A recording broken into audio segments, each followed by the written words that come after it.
Worcestershire and Leicestershire drew their latest LV County Championship match at New Road, with neither side interested in trying to set up a game after much of this one had been decimated by the weather. The rain had meant that the visitors were still batting in their first innings as the last day began. Leicestershire resumed on 229 for 2, 91 runs behind their hosts. They lost overnight centurion Ned Eckersley in the day's 8th over, a rather tame end to a fine knock which finished on 122. Ramnaresh Sarwan restarted his innings on 46 and required a further 40 minutes for his patient 50, which arrived off his 152nd delivery, in which he'd struck only 6 fours. It had been a battle for the West Indian, that is for sure, but one which was helping his side to some much-needed bonus points. 3 more runs were needed for a second batting point when Josh Cobb was out in the same over as his captain's half-century, before he troubled the scorers. Cobb turned this ball from Jack Chantry to Gareth Andrew. Sarwan will soon be back in the West Indies squad for the ICC Champions Trophy, and he showed that he can still hit a ball as he upped the tempo with a 6 off Shaikh Chowdhury. With 10 overs left in which to score bonus points, Leicestershire on 256 for 4, needing a further 44 runs for a third point, so Sarwan and Matt Boyce showed some aggression, the kind of aggression which has been missing throughout the majority of this match between two struggling sides.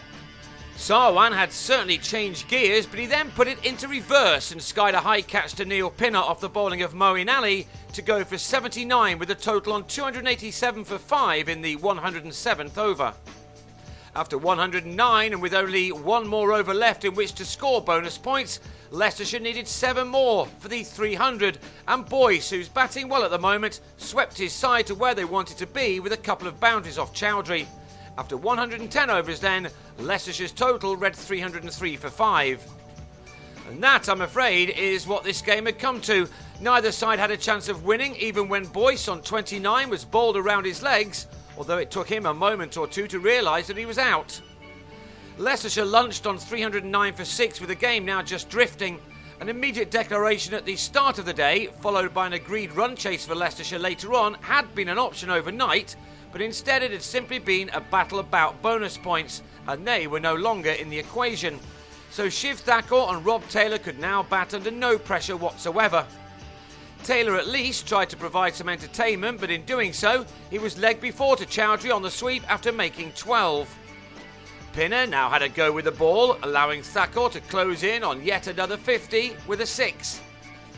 This season he's already made 114 against Kent and 75 against Gloucestershire, and he now added his 50 against Worcestershire with a single off Daryl Mitchell.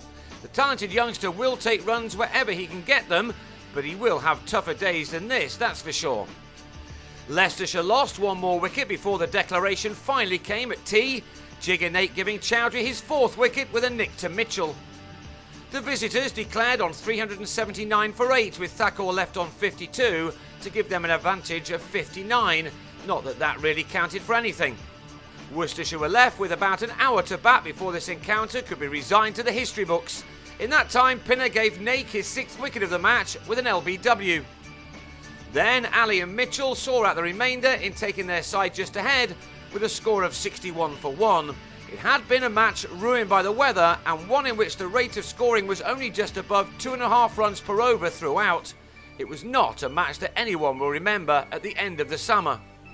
Still, the points gained may be valuable. Leicestershire took 8 of them to Worcestershire's 7, not enough for the home side to claw themselves off the foot of the championship table. They now take on the high-flying Notts in the Yorkshire Bank 40 on Sunday, while Leicestershire gets set for a 4-day derby at Northampton starting next Wednesday.